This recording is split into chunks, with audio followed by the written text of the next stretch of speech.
Hello, people. Andrew here, talking about comics from a reader, collector, speculator, investor point of view, in that order of importance to myself. And today I'm talking about The X-Files. X-Files was a show that ran from 1993 to 2002 for 9 seasons. It was basically a story about two FBI agents. There was Fox Mulder, who was a brilliant criminal profiler. He believed in the elements of the paranormal and the alien agendas and mythical beasts somewhat come to life. Dana Scully was his partner, and she was the scientific skeptic. Not entirely skeptical because I did like the fact that they included that she was religious and had a certain understanding of faith, which gave her just a little touch of the believability in something that is unseen or unknown. It was portrayed by David Duchovny as Fox Mulder and Gillian Anderson as Dana Scully. So, as I say, the X Files themselves, the files were these cases that were brought to the attention of the FBI that involved paranormal activity, unexplained things. And nobody really wanted to pursue that except for Fox Mulder. Now, there's a conspiracy developed within the series itself that suggests that actually a number of people within the government want the X Files to be pursued because they want the information. They want to understand if there are aliens upon the planet, if they visited, and if they are here, what can we do about it, and can we use their technology or even their DNA for experimental purposes. This also includes, and while it's adheres mainly to the government wanting the alien agenda, they're not adverse to exploiting any other phenomena that may be uncovered by Fox Mulder and Dana Scully. The beauty of the pairing is that Fox Mulder was very much a believer in all of this sort of stuff, but Dana Scully kept it all in check by bringing scientific facts to things, whereas he may let some things go because he wants them to fit his facts. She brings a scientific knowledge to it. It says and can disprove things, which is exactly what the government wants. They don't want to be chasing ghosts. They want to have some hard evidence for further pursuits. It was a great show. I really liked it. There was a lot of standalone episodes within it that you could just click in and watch, even if you didn't know anything about these two and anything about the X Files, and enjoy it. I think one of the best ones was for as far as a short horror, and I do like horror a fair amount. A short horror film that would be a short horror film would be called Home. And that was the second episode of season 4. It was a pretty chilling tale, and you could just watch that one without knowing anything else and still be chilled by what you watch. It also had a great supporting cast, very rich in characterization and attitude and motives. The Lone Gunmen were some of the best that I liked, but a lot of people also liked The Smoking Man. It was, as I say, a very popular show. It averaged about 15 million viewers per episode for its run. Tailed off a little bit in the end because David Duchovny left after season 7 and was not replaced, but Robert Patrick filled his role for seasons 8 and 9. And during the heyday of it, there were X-File conventions and panels, and to this day, and again, it's inspired probably from what happened within the last 10 years, there are X-File panels at various Comic-Cons throughout the continent. So after the show came to an end, there were 2 big screen films, and most recently they introduced a season 10 and season 11 featuring both David Duchovny and Gillian Anderson. I think season 10 was 6 and season 11 was 10 episodes. And that's why there was, a little bit more buzz and popularity about it. So while there was all this merchandise going on, it was everything. There was coffee mugs, T-shirts, lunch boxes. You could get CDs, and you could get comic books. And this is Topps acquired the rights to the X-Files line and decided to release a comic book in 1995. It ran for 41 issues and had 2 annuals, and then there were some extra books on top of it. But the main core set was 41 issues, 2 annuals. Now, some of you may be familiar with, say, Topps. Topps, I'm not familiar with that particular comic company because you may be more familiar with them as a baseball trading card company.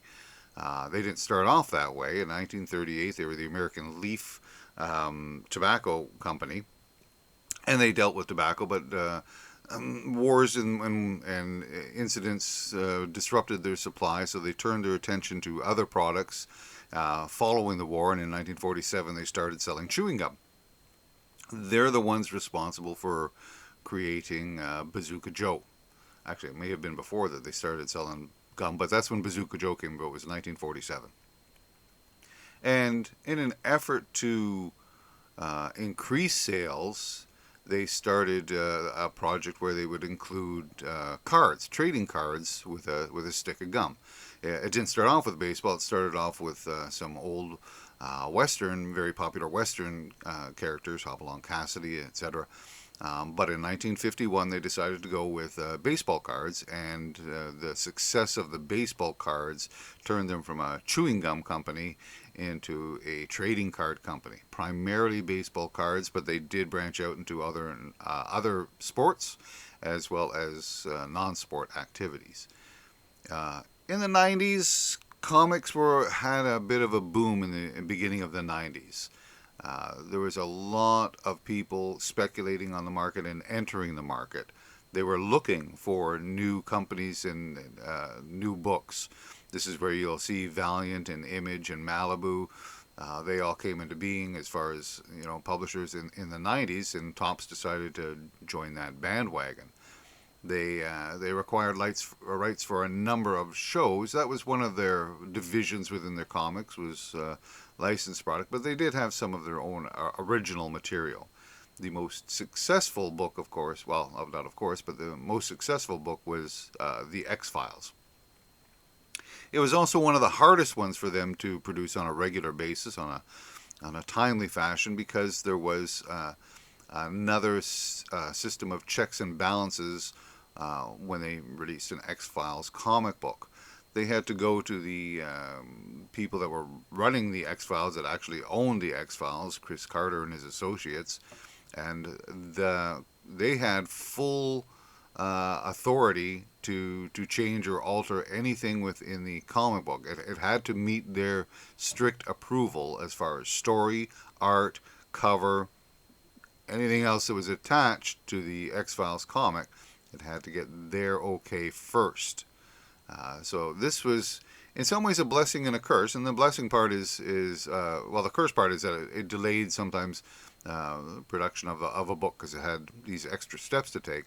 But the blessing part is that you have comic books that very much read like an unfilmed script for the X-Files television show.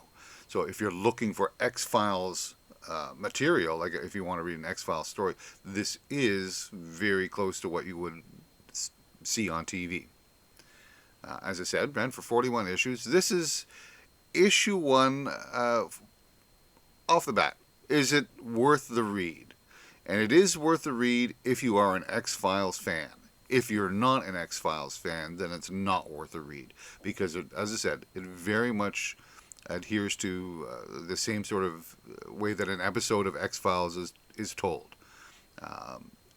Are they great? No. Are they fine? Yes, they're fine. None of these stories struck me as much as some of the episodes did. The premium episodes like Home, Triangle, that you can see on the show. They are much better on the show. But of the quality of the other episodes that are just part of the system, yeah, they're fine. Just nothing about it really stood out. It's just another collection of episodes from the X-Files in comic book form.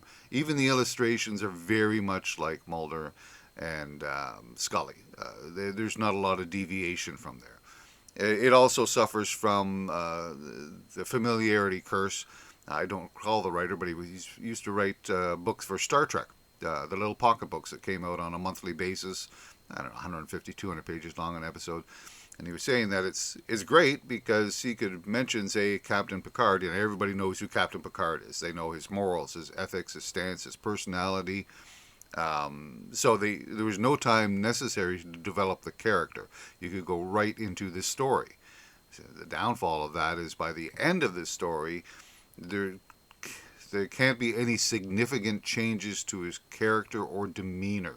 Sure, things can affect him, but fundamentally he cannot change, so that when the next writer comes along and and decides to write the story, or is contracted to write the story, it is the same character that was at the beginning of this story.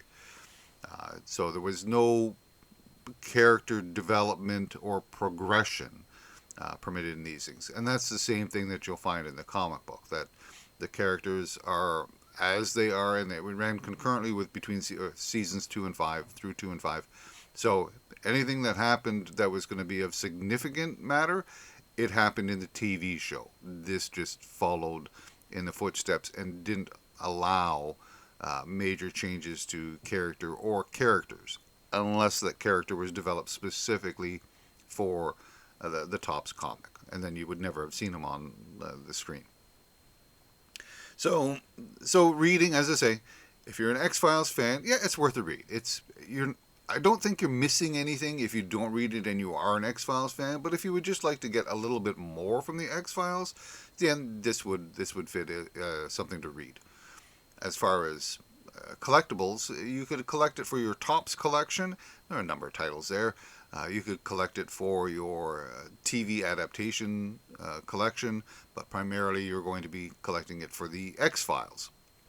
I wish I could say that the covers are exciting about the X-Files, but they're not. They're primarily the two main characters, Fox and Dana, and a lot of it is photo with with some bit of paranormal stuff happening in the background. This looks like a Ouija board type of thing. So the covers aren't anything I don't mind the covers. I like the covers, but they do have a similarity. I'll show you a couple in a second here. So there's nothing that's special about the covers of this. As far as speculation is concerned, the only book that I would spec on would be this one here, X-Files #1. I suppose I'm a little surprised that certain shows don't warrant a larger collective following or demand for the book. I would have thought X-Files, because of its sort of cultish status, would be one of these books that might spring up and be worth a little bit more money, but that's not the case. And in fact, I bought this particular copy last year for $1. Now, mind you, it was a store that was going out of business, and everything was pretty much marked down to 80 to 90% off, and this book was in a dollar bin box. So other people passed it by, but I thought, okay, $1 is great. So I bought it for $1, sure, because I'm working on that collection.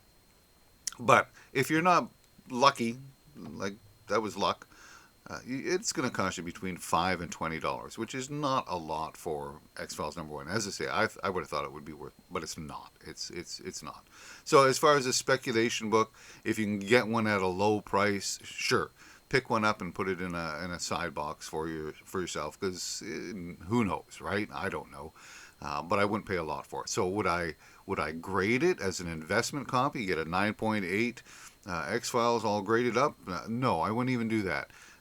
Because I would rather spend the money on, if I was going that route towards the investing type of route, I would rather buy 3 or 4 copies, high quality copies.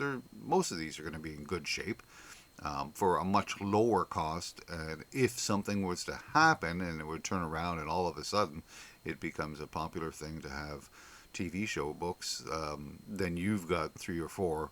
And it didn't cost you even the same amount as it cost you to grade 1. So at best I would buy issue #1, and that's about it. There were other X-Files books in the Topps line. They tried to write based on the actual series itself, the TV series, that is. So this issue here is issue 0, and what it is it's the uh, it's a retelling of the very first episode of X-Files, the TV show. It was a tester.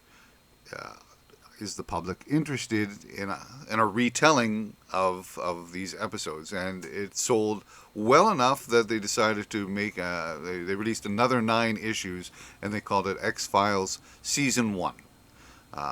So it, and that's about as far as it went, because by the time that we came to an end in 95, the whole comic book marketplace had crashed.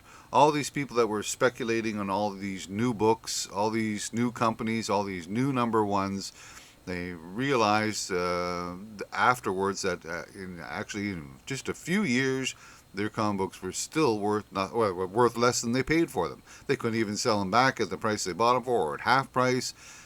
They did not make the thousands upon thousands of dollars that they were hoping to make, and all of these speculators that had entered the market, they suddenly left. So a lot of comic books could not sustain it. It was sort of a false floor, right? It just caved in, and there was only actually a handful of readers that still stuck around, but the speculators all left, and the sales of these books all dried up, and a lot of these companies had to close their doors. X-Files was the top's best-selling comic book, but it too had to come to an end because of this collapse. There was a couple of promotional books that were included with the X-Files.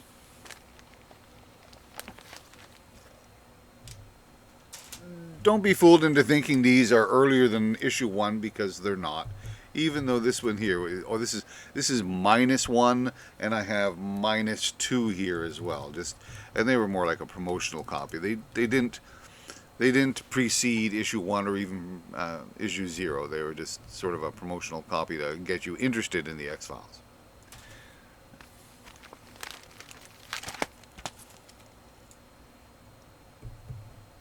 Nothing special about the issue number 8. It's just, again, showing you the types of covers that you would get within these X-Files books. You know, this, and I understand the reasoning behind it, is because if you come into a comic shop and you're looking for something and you recognize Dana Scully and Fox Mulder, that could be enough of a trigger if you're an X-Files fan. And that's what will prompt you to buy the book or to go over and buy the book. So they all feature these two in a pose. Usually it's just a headshot with some sort of floaty stuff happening in the background. How close that floaty stuff is to what's the story going on, well, that's a matter of interpretation. But here again, see, there they are, and there's some other material happening in the background. That's how the covers all panned out. So overall, would I read the series? I like the X-Files show. I'm actually currently rewatching season 6 right now. It's been fun already. I've only been 3 episodes in, but I'm enjoying it already. So I like the X-Files. So reading this series was fine. It was, again, nothing that's going to really shock you or anything like that, but it was fine. It was a fine read. I haven't completed the entire thing, and it's easy to buy. If you can find it, it's inexpensive. Every book that I've got in this collection cost me $1 or less, and I'm like 8 books away from completing this collection. So it's not expensive. Issue number 1 would be the only one that would be a spec book, and it might cost you a little bit more to pick up, but it's very inexpensive. If you're an X-Files fan, it's not a bad collection to read. That's about all I have to say about the X-Files today. Happy hunting, and we'll talk later. See you, people.